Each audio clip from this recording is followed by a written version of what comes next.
یعنی عذاب قبر پہ ہمارا بڑا بلیف ہے، اور اتنا اسٹرانگ بلیف ہے کہ ہم 5 دفعہ دن میں نماز کے ساتھ عذاب قبر سے یا قبر کے لیے آسانیاں مانگتے ہیں.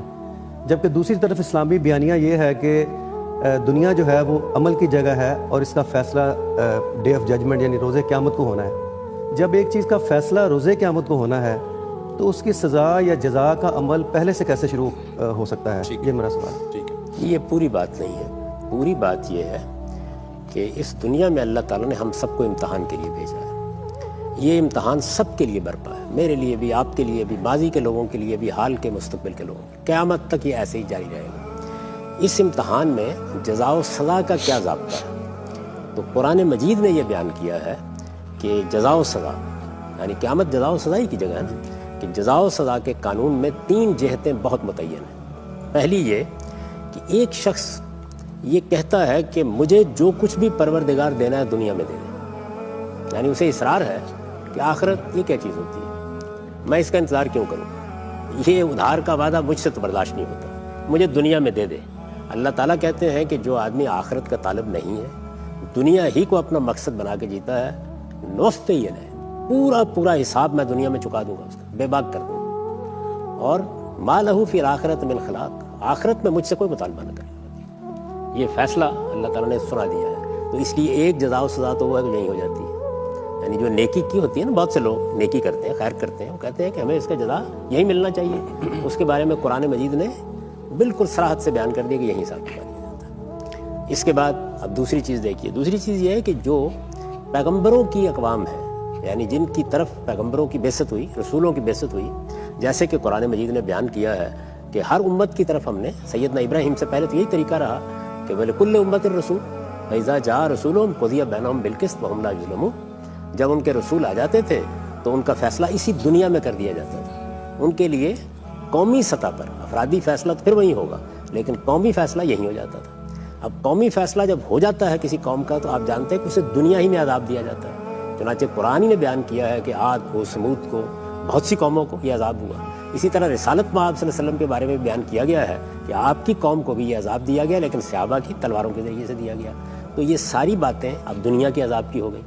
اس کے بعد قرآن مجید نے مزید تصریح کی اور یہ بتایا کہ جو لوگ اس دنیا میں اس طرح کی زندگی بسر کرتے ہیں کہ ان کے حساب کتاب کی کوئی ضرورت نہیں ہوتی، خیر ہی خیر، صلاح ہی صلاح.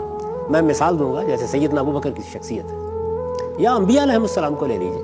قرآن مجید نے خاص طور پر ان لوگوں کا ذکر کیا کہ جو اللہ کی راہ میں جان دے دیتے ہیں، یعنی اس حد تک چلے جاتے ہیں کہ آخری درجے میں جان دے دی.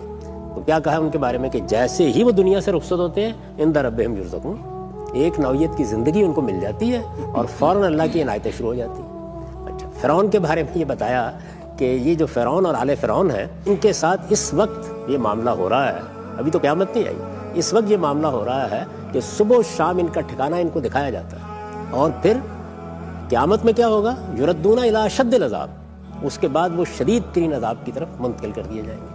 یہ ساری باتیں کوئی حدیث میں بیان نہیں ہوئی، قرآن میں بیان ہوئی ہیں.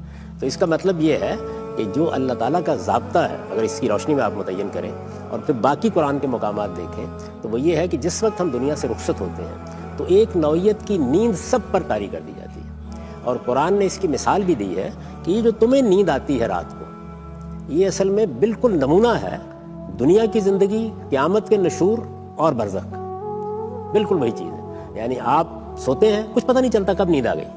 جب آپ سوتے ہیں اس کے بعد اٹھتے ہیں اور آپ دیکھیں اس پر حضور نے دعا بھی کیا سکھائی کہ پروردگار تیرا شکر ہے کہ تو نے مجھے موت کے بعد زندہ کیا، بعد ما اماتنا وإلیہ النشور، اس سے قیامت کی نشاندہی کی ہے کہ پھر اس کے بعد ایک دن تیری ہی بارگاہ میں اٹھنا ہوگا. تو بالکل اسی طرح سے بڑے سے بڑے کافر پر بھی اور مومن پر بھی ایک نیند کی کیفیت طاری کر دی جاتی ہے. نیند کی کیفیت کا یہاں انالیسس کیجئے. ایسے بھی لوگ ہوتے ہیں کہ اطمینان کے ساتھ سوتے ہیں، کچھ پتہ نہیں چلتا، آنکھ کھلتی ہے اٹھ جاتے ہیں. کچھ ایسے ہوتے ہیں کہ سوتے میں ان کو خواب آنے شروع ہو جاتے ہیں، ڈراؤنے خواب، جس میں آپ جانتے ہیں کہ بعض کو پسینے چھوٹ جاتے ہیں، لوگوں کے ڈر کے اٹھ جاتے ہیں. بارہ ایسا ہوتا ہے. اور بہت سے لوگ ہیں جن کو بڑے خوشگوار خواب آتے ہیں، بشارتیں مل رہی ہوتی ہیں، پھول بکھرے ہوئے ہوتے ہیں گرد و پیش میں. یہ ساری چیزیں ہوتی ہیں، بالکل اسی پر قیاس کر لیں اس کو.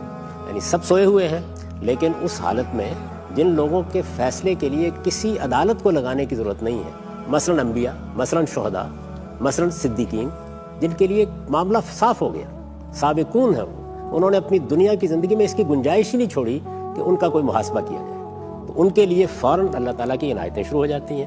وہ لوگ کہ جنہوں نے اللہ کے مقابلے میں سرکشی اختیار کی، فرعون بن کر کھڑے ہو گئے، ابو جہل بن کر کھڑے ہو گئے، شداد بن کر کھڑے ہو گئے، ان کا بھی بیان کر دیا کہ ان کے بھی کسی حساب کتاب کی ضرورت نہیں، ان کے لیے تو دنیا ہی میں عذاب کا فیصلہ ہو گیا تھا، اس لیے ان کے ساتھ وہ دوسرا معاملہ شروع ہو جاتا ہے۔ اب آپ قیاس کر سکتے ہیں کہ ہما شما کے ساتھ کیا ہوتا ہے۔ تو ہم آپ ہما شما، قرآن مجید نے تصویر کھینچی ہے نا اس کی سورہ توبہ میں، خلطوا عملا صالحا و سیئا، یعنی یہ وہ لوگ ہوتے ہیں کہ جنہوں نے اچھے کام بھی کیے ہوتے ہیں، برے کام بھی کیے ہوتے ہیں، ایمان بھی ہوتا ہے، اس کے تقاضے کچھ پورے کیے ہوتے ہیں، کچھ نہیں پورے کیے ہوتے، ان کے حساب کتاب کی ضرورت ہے۔ تو درمیان کی صورت ان کے ساتھ ہے، سو جائیں گے، خوابوں کے بغیر اٹھا دیے جائیں گے، اس کے بعد میزان لگ جائے گا، فیصلہ ہو جائے گا۔ تو یہ تفصیل